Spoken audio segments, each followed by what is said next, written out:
nous nous retrouvons pour un nouveau Conseil européen avec en effet une bonne nouvelle ces dernières heures annoncée par Jean-Claude Juncker et Boris Johnson sur un accord donc, qui a été trouvé entre l'Union européenne et le Royaume-Uni. Je pense que c'est une bonne nouvelle et cet accord répond aux objectifs qui étaient collectivement les nôtres. Côté européen, évidemment, de défendre l'intégrité du marché unique et nos libertés et l'avenir.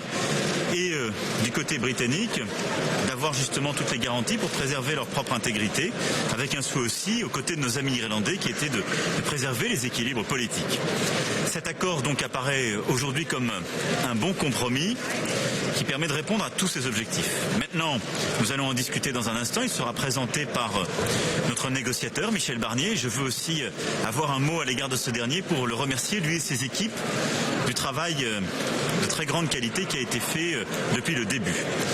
Et ensuite, il y aura un processus de ratification qui doit se faire au Parlement britannique puis au Parlement européen. C'est aussi pour cela que la satisfaction qui est la nôtre s'accompagne d'une légitime prudence.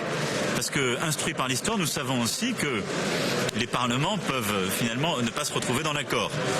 Je veux croire que le Premier ministre Johnson aura une majorité pour soutenir cet accord âprement discuté durant ces dernières semaines.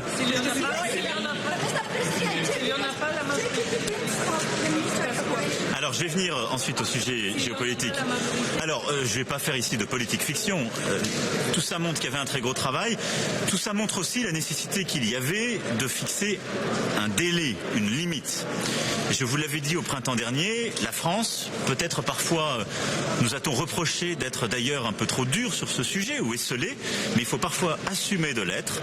La France avait très clairement dit au printemps dernier que nous ne devions pas poursuivre cette discussion après la fin octobre, c'est-à-dire jusqu'à l'arrivée d'une nouvelle commission, d'une nouvelle équipe et de la préparation de l'avenir. Et c'est pour ça, à mes yeux, la conclusion de cet accord, avec toutes les réserves d'usage, est une bonne nouvelle parce qu'elle permet ensuite d'aborder une nouvelle phase des discussions européennes qui vont nous permettre donc de parler d'avenir.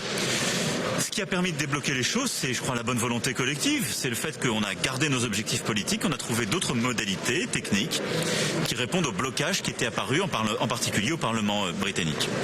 Maintenant, voyons ce que les prochaines heures, les prochains jours nous diront, et on fera tout pour que les choses puissent aboutir. Ce Conseil, donc, vient acter de ce calendrier que nous avions décidé d'avoir. Ensuite, il va nous permettre aussi d'aborder l'avenir, et tout particulièrement d'avoir une première discussion sur les perspectives financières et une discussion importante sur l'agenda stratégique. Ce qui pour moi est un élément important.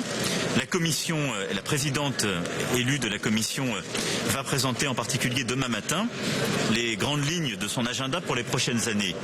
Nous nous retrouvons très profondément derrière celles-ci. Elles sont largement celles que j'ai pu défendre depuis le début de cette année et parfois avant. Un agenda climatique avant tout qui est très important.